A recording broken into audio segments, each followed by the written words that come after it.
Dear friends, नमस्कार।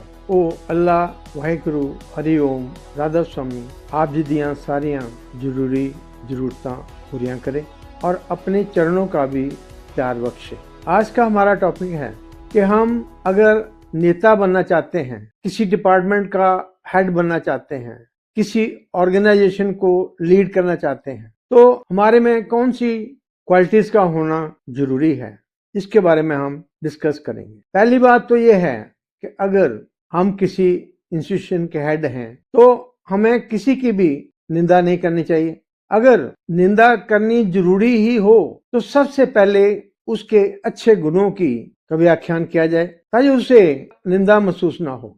अगर उसकी आलोचना करनी भी है तो ऐसे लगे कि वो उसकी तारीफ कर रहे हैं। अगर उसमें कमी भी है तो ऐसे लगे कि ये बड़े आराम से ठीक हो सकती है। इसके बाद अगर हम किसी की गलतियां निकालना चाहते हैं तो सबसे पहले सबसे अच्छा तरीका यह है कि हम अपनी गलतियां बताएं। जैसे हमारे पास कोई नया एम्प्लॉय आया है और उसकी उम्र 18-19 साल है और वो काम करने लगा है, लेकिन उसके काम में गलतियां आ रही हैं, तो हमने उसे ये बताना है भी घबराओ नहीं, जब मैं आपकी उम्र का था तो मैं तो आपसे भी ज्यादा गलतियां करता था, लेकिन आप इनका अच्छी तरह से ध्यान रखो क्योंकि लोग इन्हें देखते हैं, जिससे हमारे कंसर्न की बदनामी होती है। उसके बाद है, कोई नहीं चाहता कि हम उनके ऊपर हुक्म चलाएं। जब भी हमने उनको बताना है तो ऐसे प्रेरित होकर बताना है कि आप इसके बारे में अपनी राय बताइए और हम इसको इकट्ठे मिलकर इसको पूरे अंजाम पर पहुंचाएं। सामने वाले को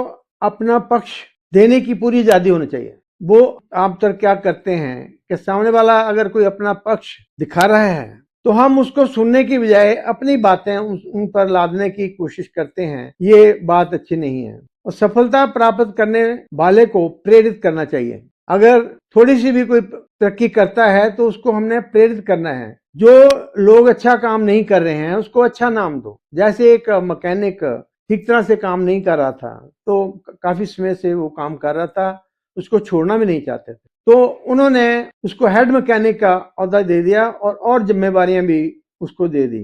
ऐसा करो, गलती सुधारना अच्छा लगे। अगर कोई गलती कर रहा है तो उसे ये ना कहो कि आप तो ये गलती ठीक कर ही नहीं सकते, इसको कहो ये थोड़ी सी बात है, आप बड़ी जल्दी से इसको आप कर लोगे।